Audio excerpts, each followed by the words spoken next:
Now you've been doing, first of all, it's great to have you back on here. I missed you.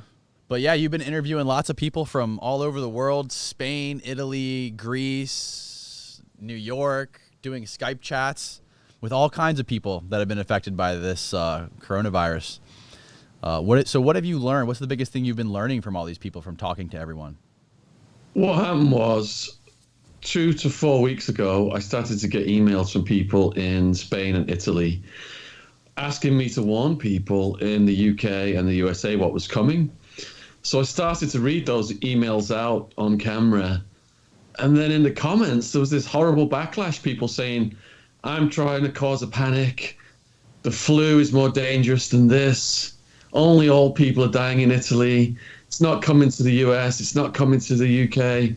So I thought, all right, rather than just read these letters out, I shall interview people in these hotspots. Maybe that would be more impactful. So I started to interview people in the hotspots, and the things that they were saying were happening.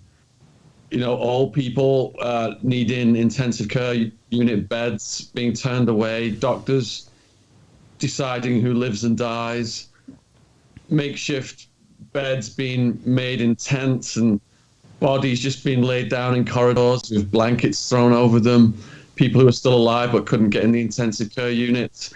One of the most recent videos, dozens of old people were just found dead in a care home in Spain. So having the actual video testimonies of these people started to wake people up in this country. Our government was saying, well, we haven't really got a policy of lockdown. We're just going to let it spread and pray that there is a herd immunity. And as the virus started to spread, the government quickly changed its tune. So people contacted me who'd watched these messages from people in Italy and Spain and said, look, we pulled our kids out of school when we heard your video. And, you know, thank God that we did. And there's still a small amount of people, but I looked at the graph today. We're almost 100 deaths a day here in the UK, 2 weeks behind Italy. In America now, you've gone up to about 200 a day. So I think America's going to get hit really hard all of a sudden. That tsunami's coming, man. I believe the U.S. is at 800 total right now. Is that right? Does that sound about right? I just checked it on I don't know what the Times. total is, but I think 200 in a day. Here's the thing. When it was like 10, 20, people saying, oh, you know, the flu kills way, way more than that. But the flu's constant, and we've adapted to it. This is a completely unknown thing that humanity has never experienced. And every 3 days, it's doubling. So, you know, when you're a kid and you go 2 times 2 is 2, 4. 4 plus 4 is 8. 8 plus 8 is 16. And all of a sudden, you're at like 1,000, 2,000. That's what's happening right in front of our eyes. What kind of people have you been talking to? Have you been talking to people in like the healthcare industry? Have you been talking to scientists, researchers? All of the above.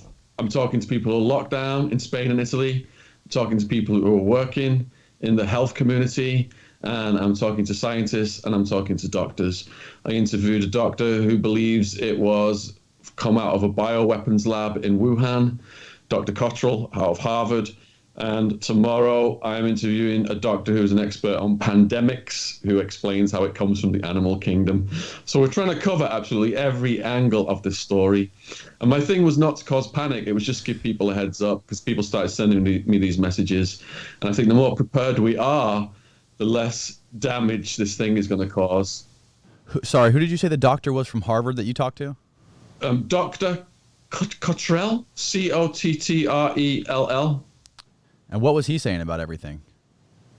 So in Wuhan, there is a level 4 bioweapons lab, and they were experimenting on coronaviruses, among other things, and looking at vaccines. Wow. So the fact that that was there and it broke out in Wuhan initially is really spooky. But if you look at the history of pandemics, nature has killed way more people than humans has. I mean, the Spanish flu of the previous century killed more people than died in all of the world wars combined. And if you look throughout history, I mean, we've just gone through the greatest period of peacetime, talking about no world wars and no pandemics in the history of the world ever. So it was inevitable that something like this would start to happen. And my understanding is some of these areas of nature, the jungles and forests that we've never cut down and gone into before, there are reservoirs of the virus in animals such as bats. Right. And once we encroach on the turf, they're like, all right, we're going to hit back, and this is how nature hits back.